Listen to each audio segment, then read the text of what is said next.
요즘 이 영화를 보고 나오면 가장 먼저 남는 질문이 있습니다. 단종의 마지막은 어디까지가 실화일까? 답부터 말하면 엄흥도는 실존 인물이 맞습니다. 다만 기록이 가장 강하게 남긴 중심은 단종과 오래 함께 살았다는 관계서사보다 마지막에 그의 시신을 거두고 장사 지낸 행동입니다. 이번 편은 영화를 평가하는 이야기가 아니라 그 경계를 기록의 순서로 먼저 잠가보는 편입니다. 왕과 사는 남자 특집, 단종과 엄흥도는 어디까지 실화인가입니다. 단종은 조선의 제6대 왕이었습니다. 1452년 12살에 왕위에 올랐습니다. 하지만 오래 버티지 못했습니다. 숙부 수양대군이 실권을 장악한 뒤 단종은 1455년에 왕위를 잃고 상왕이 됩니다. 그리고 1456년 단종을 다시 왕으로 세우려는 시도가 실패합니다. 이 사건은 단종의 처지를 더 위험하게 만들었습니다. 결국 단종은 1457년 6월 노산군으로 강봉되어 영월로 유배됩니다. 이번 특집의 핵심은 바로 여기서부터 시작됩니다. 많은 사람이 단종의 유배지를 청령포로 기억합니다. 그 기억은 맞습니다. 청령포는 1457년 노산군이 된 단종이 머문 실제 유배지였습니다. 그리고 이 장소가 오래 남은 데는 이유가 있습니다. 청령포는 남쪽은 절벽, 동과 북과 서는 강물로 둘러싸인 지형입니다.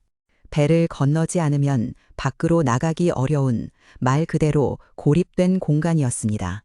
그래서 청령포는 단종의 비극을 설명하는 상징이 아니라 실제로도 강한 감금의 공간이었습니다. 하지만 단종의 마지막 거처가 청령포 하나로 끝나는 것은 아닙니다. 1457년 여름, 홍수로 서강이 범람하면서 단종은 청령포에 계속 머물 수 없게 됩니다. 그리고 그 뒤 단종은 관풍헌으로 옮겨집니다. 즉, 청령포와 관풍헌은 서로 다른 전설 공간이 아니라 단종의 마지막 시기를 이어주는 실제 동선입니다. 강물이 더 오르면 청령포에 그대로 둘 수 없습니다. 거처를 옮겨야 합니다. 거처를 옮겨야 합니다. 관풍헌은 영월 객사의 동헌 건물입니다. 지방 수령이 공사를 처리하던 관아 건물이었습니다. 중요한 건 이곳을 단종의 개인적 은신처처럼 상상하면 안 된다는 점입니다. 관풍헌은 공적 공간이었고 단종의 마지막도 바로 그 공적 공간에서 일어납니다. 단종은 1457년 10월 24일 17의 나이로 관풍헌에서 사사됩니다. 영화가 붙잡은 정서는 다를 수 있어도 이 장소와 날짜는 강하게 잠글 수 있는 사실입니다. 이제 영화의 다른 한 축, 엄흥도를 봐야 합니다. 엄흥도는 실존 인물이 맞습니다. 한국민족문화대백과는 그를 영월의 호장으로 정리합니다. 즉, 현대적인 의미의 촌장이라기보다 영월의 행정실무와 연결된 지방 인물에 가까웠습니다. 이 차이는 중요합니다. 영화는 이해를 위해 엄흥도를 더 친숙한 촌장 이미지로 당겨왔을 수 있습니다. 하지만 기록이 남긴 핵심은 호장이라는 지방 실무 인물의 위치, 그리고 그가 마지막 뒤에 남긴 행동입니다. 앞에서 답을 먼저 말했지만 그 답이 가장 분명해지는 장면이 여기입니다. 엄흥도 서사의 가장 단단한 중심은 단종이 죽은 뒤에도 그를 끝까지 거두어 장사 지내려 한 행동입니다. 한국민족문화대백과는 엄흥도가 후한을 두려워하지 않고 시신을 수습했다고 정리합니다.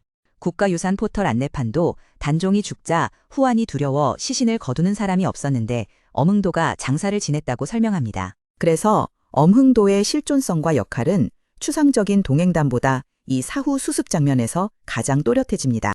호장님, 이 일을 했다가는 화가 미칠 수 있습니다. 그래도 이대로 둘 수는 없습니다.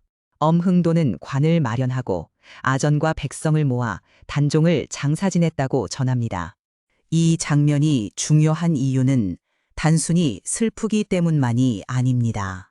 몰락한 왕의 죽음 뒤에 남은 공포 속에서도 누군가는 끝내 시신을 거두었다는 사실.